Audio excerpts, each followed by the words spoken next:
Good morning. I have a lot of videos I'm behind on, and I have to go to a wedding today, so I'm just gonna make them while I get ready and have my coffee. Just to get this out of the way, this is the Wander baggage claim gold eye masks, and I love them, so highly recommend. I think I got it from Sephora.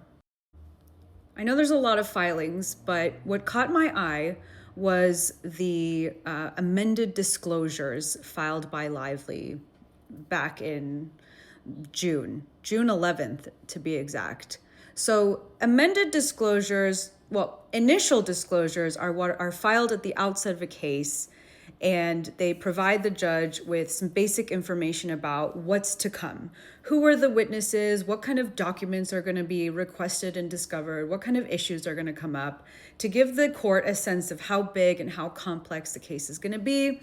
And so you can amend that as you discover new information, as you change your strategy, whatever. And so on June 11th, Lively's team filed amended disclosures that listed like 50 plus, I didn't count, but it felt like 50 witnesses, all from Sony to WME to Case and Coslow to Ryan Reynolds' niece to Taylor Swift. She named Taylor Swift as a potential witness in this case. I recall that it was Lively's team that kicked off arguments saying that look at Wayfarer using Taylor Swift's celebrity to drum up support and PR for this case. In fact, on June 13th, they filed a letter, Gottlieb, or was it Gottlieb or Ezra Hudson? Manat filed a letter on June 13th on behalf of Lively saying that the Wayfarer parties have their continued focus on Miss Swift as a media strategy, not a litigation strategy. So this was with respect to the text messages between Taylor Swift and Blake Lively. But remember, they were also really up in arms about potentially deposing Taylor Swift, and they filed things about that. And every single one of their filings depicted the Wayfarer parties as being the ones that are dragging Taylor Swift's name into the litigation, when in fact, as recently as June 11th, it was actually Lively who named Taylor Swift as a potential witness. And when you, as a plaintiff, name someone as a potential witness, the defendant has a right to seek discovery about what they might know. But you can't have it both ways. You can't have someone be a helpful witness to you and not hand over things that could be harmful to you. That's how litigation works.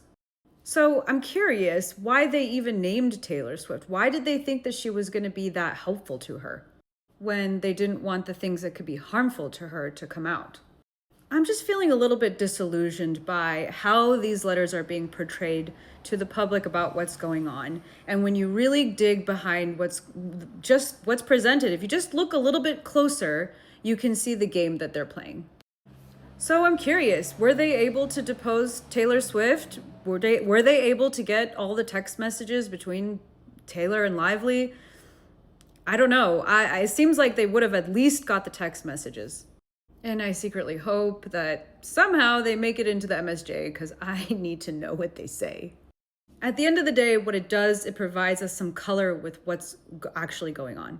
Was she actually really uncomfortable by the things that she alleges that she was uncomfortable by? How did she portray those to her BFF at the time? That's directly relevant in a hostile work environment claim. If I had been in a hostile work environment and I was texting my best friend about it, but I was saying things like, it's not that bad, but I know if I file an HR complaint that, it's going to be fine. Like, they're going to bow to my will. Or was I saying, like, look at my face, I'm breaking out in hives because I'm stressed AF? One of those is going to be way more compelling than the other. And because hostile work environment sexual harassment claims, this specific flavor of sexual harassment claims is all about context, all about how a reasonable person would react in the situation that you describe, all of these things matter. So it's going to be a really bad look if we get to trial and her BFF, the person that she probably talked to the most about what was going on at work, aside from her husband, doesn't testify. And also her husband doesn't testify, so who's going to testify? I just realized I forgot to put a timer on this. Maybe I should go take it off.